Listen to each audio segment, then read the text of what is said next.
An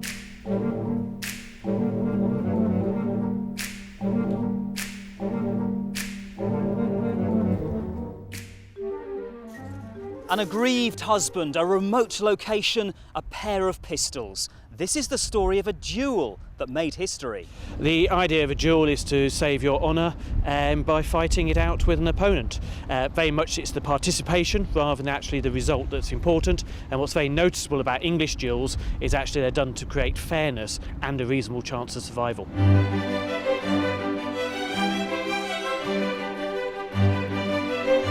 Portsmouth, 1845. The first meeting of Lieutenant Henry Hawkey of the Royal Marines and Captain James Seaton of the 11th Hussars. The men and their wives became friends, but Seaton had an ulterior motive. Seaton tried to basically chat up Hawkey's wife, Isabella. Hawkey became suspicious. When questioned, his wife explained everything. But Hawkey kept his counsel until the night of the grand ball. We know that they gathered for the evening, but there was a discussion. Seaton was paying too much attention to Isabella, and therefore Hawkey got more and more upset as the evening went on, and therefore he challenged him to the duel, threatened to horsewhip him according to one of the accounts. And do you deny the accusations of my wife? Of course I deny it. You're a blackguard, scoundrel, rascal.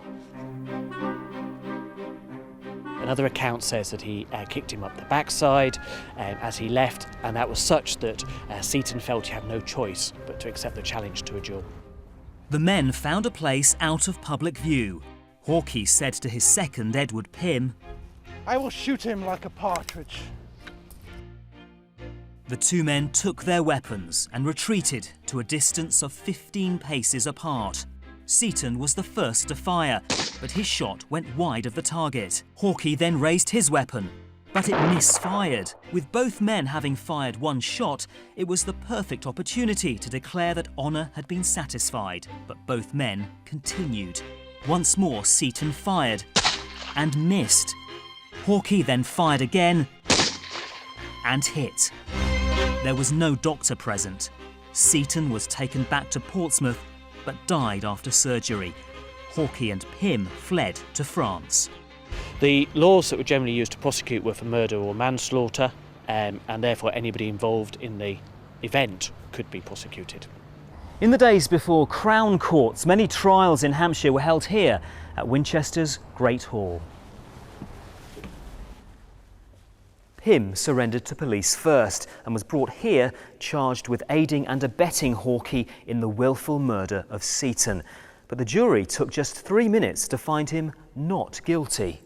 The verdict encouraged Hawkey to come out of hiding and face trial.